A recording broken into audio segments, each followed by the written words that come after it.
solamente la presentación, ¿sí?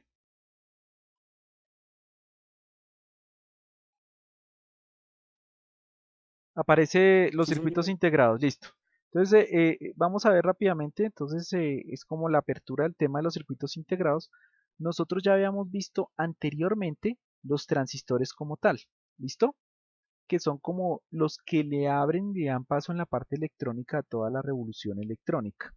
Entonces, los circuitos integrados, una explicación muy sencilla, es que son circuitos comprimidos en una cuestión que nosotros le vamos a llamar chip o encapsulado, pastilla, bueno, ustedes le han dicho, en donde se realiza todo un circuito compuesto por lo que ya vimos, por eso se deja eso al final, porque ya vimos transistores, diodos, resistencias, y ese número de componentes en la actualidad puede llegar a millones, es decir, un circuito integrado puede tener millones de transistores o de resistencias internas configurando eso que vamos a llamar circuito integrado. Por lo tanto, los circuitos integrados, digamos, no es que uno diga, ay, los circuitos integrados tienen una sola función, no, tienen cualquier cantidad de funciones, incluso se pueden seguir inventando circuitos integrados porque lo único que estamos haciendo es reduciendo todo a una escala de reducción o de integración y colocándolo en un dispositivo para poder colocarlo en las tabletas esas, por ejemplo, cuando usted abre su celular, el procesador del celular o los procesadores que usted ve que salen a cada rato de Intel, de AMD, los chips de gráficos, todo eso tiene que ver con estos circuitos integrados porque los fabricantes integran todo para no tener precisamente que usted soldar, imagínese usted estar soldando 1 millón de transistores, ¿sí? Entonces eso es absurdo, eso lo hace una máquina y lo hace muy pequeñito para que ocupe menos espacio.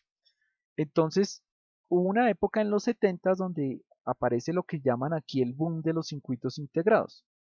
Entonces, en los 70 donde más, digamos, fue el auge así, pero a finales de los 50 fue donde se produjo el cambio. Entonces, los circuitos antes se fabricaban independientemente en unas tabletas, ¿sí? Y alguien se le dio por reducirlos y colocarlo en una caja con unas salidas, ¿sí? Que eso fue como el antepasado, y lo que hizo fue reducir de tamaño los circuitos, o sea, se le ocurrió hacer todo integrado en un solo espacio, ¿sí?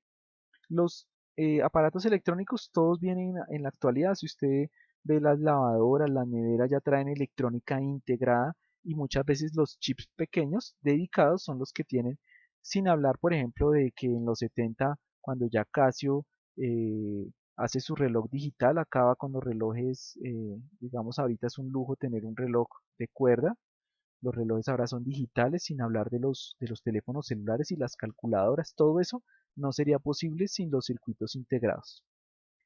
Entonces, se le dice a un circuito integrado a un circuito electrónico que se metió en una cápsula de dimensiones muy pequeñas y que está constituido por, vuelvo y repito, diodos, transistores, resistencias y condensadores, y se fabrica todo en un mismo proceso y unas técnicas especiales, ¿sí?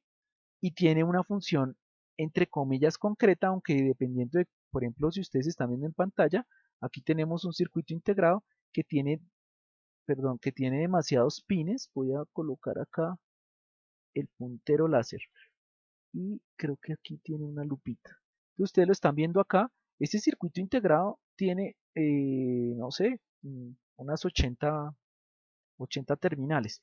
Entonces, tiene múltiples funciones, aunque digamos sea un procesador, que un procesador no sirve para lo mismo que una memoria o no sirve para lo mismo que un microcontrolador. Bueno, son funciones en general diferentes, pero un procesador sí puede hacer muchísimos procesos, ¿sí? Entonces, digamos que tampoco es que sea una cuestión única, pero sí hay unos circuitos integrados que son especializados, por ejemplo, unos reguladores de voltaje que sirven para regular el voltaje, las memorias que sirven para almacenar información, etcétera, etcétera. Entonces, casi que tiene una función concreta, pero también por esos terminales nosotros podemos hacer que esas funciones concretas sean múltiples.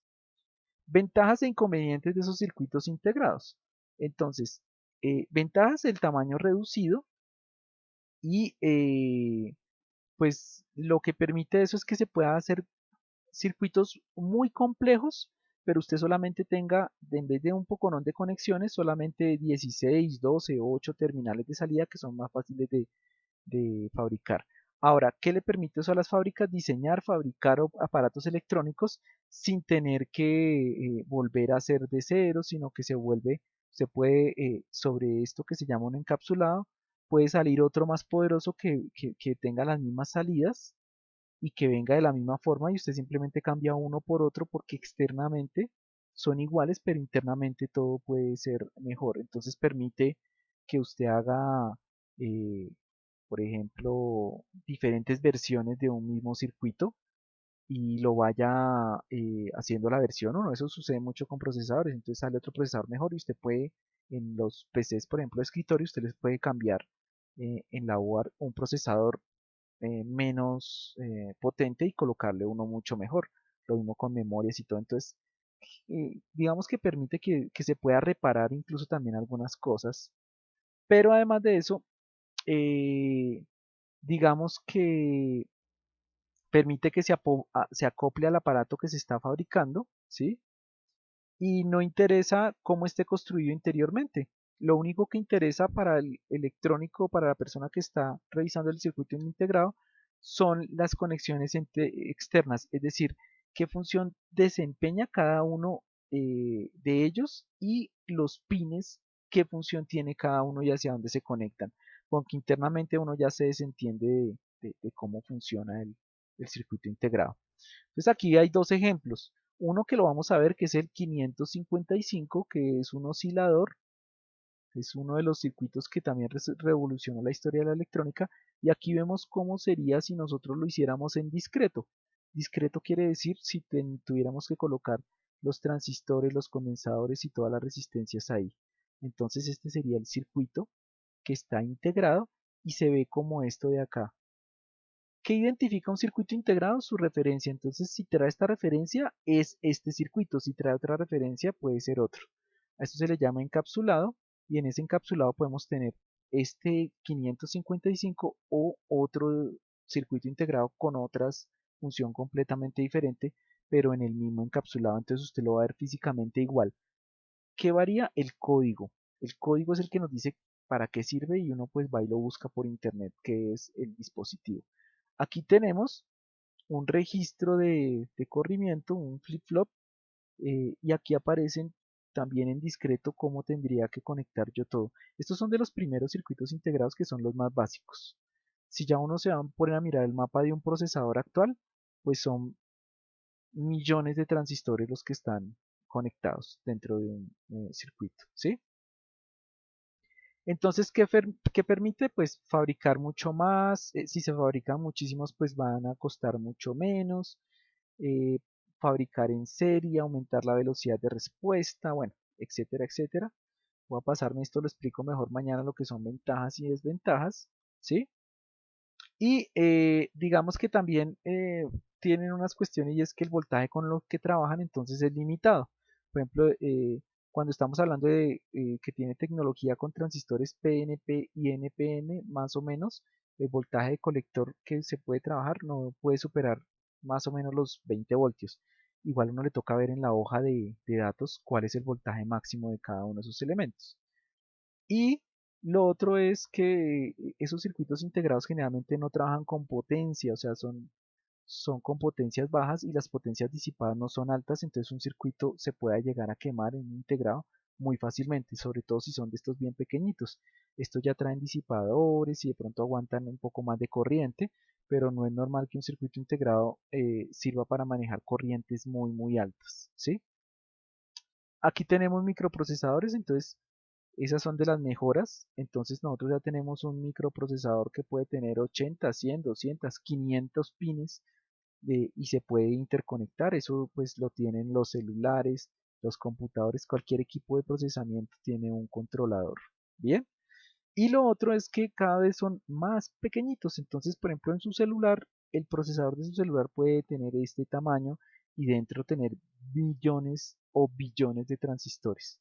Ser un circuito integrado súper complejo se fabrica de manera especial en una máquina y son máquinas que pueden hacer líneas de más delgadas que un cabello y pueden hacer todo el circuito integrado internamente y trabajan del orden de las micras o incluso de los nanómetros. Entonces son máquinas muy especializadas. Y al fabricar billones de esos, pues pueden llegar a ser muy económicos, pero toca hacer billones. Por eso hay tantos celulares y tanto equipo electrónico, porque toca hacer muchos para que el precio sea muy económico.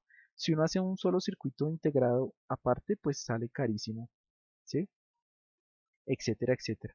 Entonces tenemos unos dispositivos que tienen una pequeña escala de integración, es decir, que usted los puede reemplazar por pocos componentes, otros que tienen escala pequeña o mediana, perdón, otra que tienen gran escala de integración y ya los últimos que son de muy alta escala de integración, es decir, que pueden ir millones de componentes internamente. En realidad, por ejemplo, el encapsulado, no sé si voy a colocar aquí una lupita, ese es el encapsulado y uno muchas veces piensa que todo eso está lleno del circuito y el circuito puede que en la actualidad puede que no sea más grande de 1 milímetro por 1 milímetro y está en un chip que es mucho más grande, que puede tener 2 centímetros por medio centímetro, ¿sí? Pero no se está usando todo. La mayoría son las patillas, pero la mayoría de chips o circuitos integrados tienen un tamaño muy pequeño y lo otro es disipación de calor. Miren ustedes que ahí es 1 milímetro por 1 milímetro. Yo les voy a dejar unos videos que les sirven a ustedes para que ustedes vean, digamos, en la práctica cómo aparece ese elemento y aquí es cómo se fabrican. Eso es una cuestión ya muy complicada como tal. Bien, la idea era como presentar los circuitos integrados como tal. Esto es cómo se fabrican. Esto sería como un transistor. Internamente tiene el circuito integrado y salen unas lineecitas, pero esto es con un microscopio que se puede incluso llegar a mirar, porque eso ya no se puede. Es una de las desventajas que tiene. Si se daña un chip integrado, pues toca cambiarlo por otro porque no se puede reparar. O sea, es tan pequeño, las uniones de los componentes son tan pequeñas que cuando se daña, pues toca cambiarlo. Como cuando se daña un celular también que muy pocas veces les puede cambiar de pronto el display o hacer algunas cosas, pero la mayoría de veces pues toca cambiarlos como tal. Bien, no sé si tengan